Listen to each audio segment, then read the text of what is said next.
All right, let's dive right in. Today, we're going to be deconstructing the promises you see all the time in online financial education, and we're using the Smart Money Challenge as our guide. We're going to put the language they use under a microscope to see what's really being offered and, what that tells us about how these big ideas are sold. And bam, right out of the gate, we get the biggest promise of all, 12 days to blockchain freedom.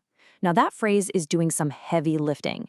It's not just promising you'll learn something, it's promising liberation. From what? Well, maybe from financial stress or from a system you don't trust. This isn't just a course, it's being framed as a complete life transformation. So that's the big question for us today, isn't it? When you peel back a headline that powerful, what's really inside?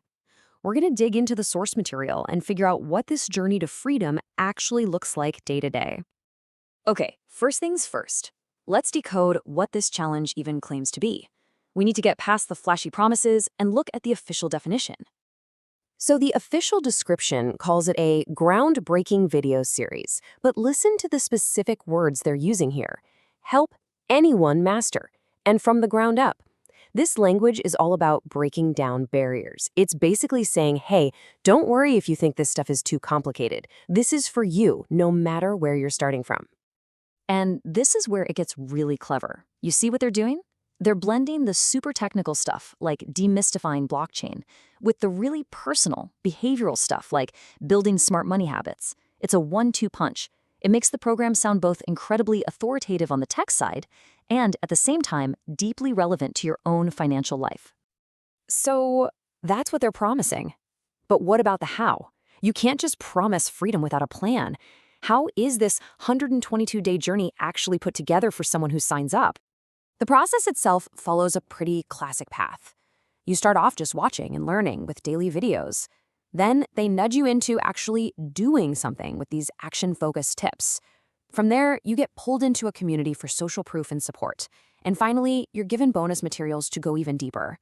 It's a ladder of engagement, really, designed to take you from a passive viewer to an active participant.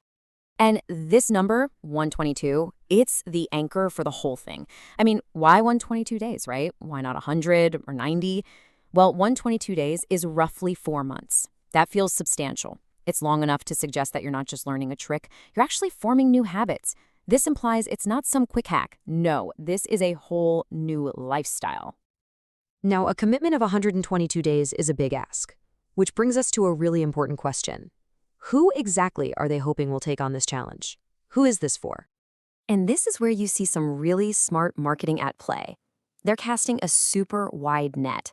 On one hand, they're talking directly to the absolute beginner, promising to build their knowledge from the ground up. But at the same time, they're also appealing to people who are already in the crypto world, offering to deepen their understanding. The real question, of course, is can one program really do a great job for both of those very different groups?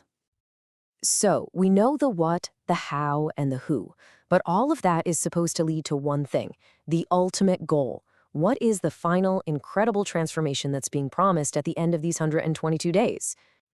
And here, the language completely shifts gears. It stops being about technology and starts being all about aspiration. Unlock your potential. I mean, that's straight out of the self-improvement playbook, isn't it? It frames crypto not just an asset to own, but as a tool for personal empowerment. Building on that, the promise gets even bigger. It's about the future. Using phrases like embrace the future taps into a very real feeling a lot of us have, the fear of being left behind.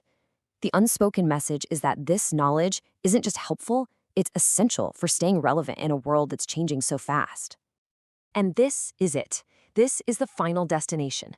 The whole journey, which started with that bold promise of blockchain freedom, it all leads to this single, powerful idea, a future where you control your financial destiny. Every single piece of this challenge is engineered to make you feel like this isn't just a fantasy, but an achievable reward for your commitment. So when you lay it all out, the source material tells a very compelling story, but it leaves us with a much bigger question, doesn't it? In this age of endless digital promises, how do we any of us actually measure the path to something as big and as personal as freedom? What does that even look like? It's definitely something to think about. Thanks for tuning in.